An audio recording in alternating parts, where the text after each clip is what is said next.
ರೇಣುಕಾಸ್ವಾಮಿ ಕೊಲೆ ಪ್ರಕರಣಕ್ಕೆ ಸಂಬಂಧಿಸಿದಂತೆ ಇಂದು ಸುಪ್ರೀಂ ಕೋರ್ಟ್ ಮಹತ್ವದ ತೀರ್ಪನ್ನು ನೀಡಿದೆ. ದರ್ಶನ್ ಹಾಗೂ ಪವಿತ್ರ ಗೌಡ ಸೇರಿದಂತೆ 17 ಮಂದಿಯ ಜಾಮೀನು ರದ್ದಾಗಿದೆ. ನ್ಯಾಯಮೂರ್ತಿ ಜೆಬಿ ಪರ್ದಿವಾಲಾ ಹಾಗೂ ಆರ್ ಮಹದೇವನ್ ಅವರಿದ್ದ ಪೀಠದಿಂದ ಈ ಮಹತ್ವದ ಆದೇಶ ಬಂದಿದೆ. ಈ ಮೂಲಕ ಎಲ್ಲರ ಜಾಮೀನು ರದ್ದಾಗಿದ್ದು ಇಂದಿನಿಂದಲೇ ಪೊಲೀಸರು ಅರೆಸ್ಟ್ ಮಾಡಬಹುದು ಎಂದು ಆದೇಶದಲ್ಲಿ ತಿಳಿಸಲಾಗಿದೆ.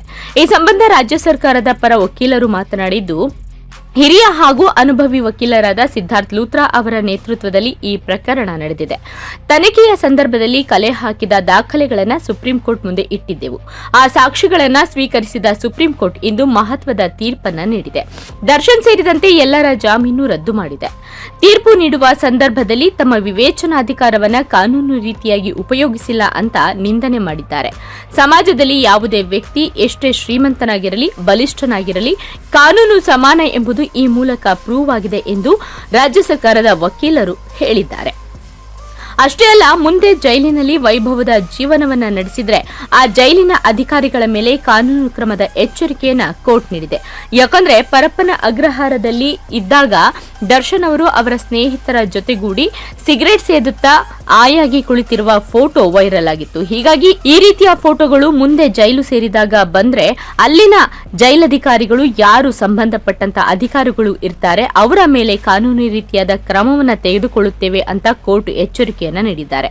ಜೊತೆಗೆ ತತ್ಕ್ಷಣದಿಂದನೇ ಆರೋಪಿಗಳನ್ನ ಅರೆಸ್ಟ್ ಮಾಡಲು ಕೂಡ ಸೂಚನೆಯನ್ನ ನೀಡಲಾಗಿದೆ. ಈ ಆದೇಶವನ್ನ ಎಲ್ಲಾ ಜೈಲುಗಳಿಗೂ ನೀಡಲು ಸೂಚನೆ ನೀಡಿದ್ದು, ಜೈಲಿನಲ್ಲಿದ್ದಾಗ ನಡವಳಿಕೆ ಹೇಗಿತ್ತು, ಜೈಲಿನಿಂದ ಬಂದಾಗ ಆರೋಪಿಗಳ ನಡವಳಿಕೆ ಹೇಗಿದೆ ಎಂಬೆಲ್ಲ ಮಾಹಿತಿಯನ್ನ ಸುಪ್ರೀಂ ಕೋರ್ಟ್ಗೆ ನೀಡಿದ್ದೇವೆ ಅಂತ ವಕೀಲರು ತಿಳಿಸಿದ್ದಾರೆ.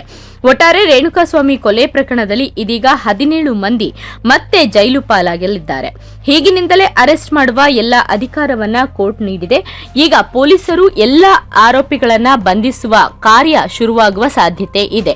ದರ್ಶನ್ ಅಭಿಮಾನಿಗಳು ಈಗಷ್ಟೇ ಸಾಕಷ್ಟು ಖುಷಿಯಾಗಿದ್ರು. ಡೆವಿಲ್ ಸಿನಿಮಾ ಕೂಡ ರಿಲೀಸ್ ಹಂತ ತಲುಪಿದ್ದು, ಡೆವಿಲ್ ಸಿನಿಮಾವನ್ನ ತಮ್ಮ ಬಾಸ್ ಜೊತೆ ನೋಡಬಹುದು ಅಂತ ಖುಷಿಯಾಗಿದ್ರು. ಆದ್ರೆ ಈಗ ಸುಪ್ರೀಂ ಕೋರ್ಟ್ ಆದೇಶ ನೀಡಿದ್ದು ಈಗಿನಿಂದನೇ ಅರೆಸ್ಟ್ ಮಾಡಬೇಕು ಅಂತ ಸೂಚನೆಯನ್ನ ನೀಡಿದೆ. ಒಟ್ಟಾರೆ ಈಗ ರೇಣುಕಾಸ್ವಾಮಿ ಕೊಲೆ ಪ್ರಕರಣಕ್ಕೆ ಸಂಬಂಧಿಸಿದಂತೆ 17 ಮಂದಿ ಮತ್ತೆ ಜೈಲು ಪಾಲಾಗುವ ಎಲ್ಲಾ ಸಾಧ್ಯತೆಯೂ ಇದೆ.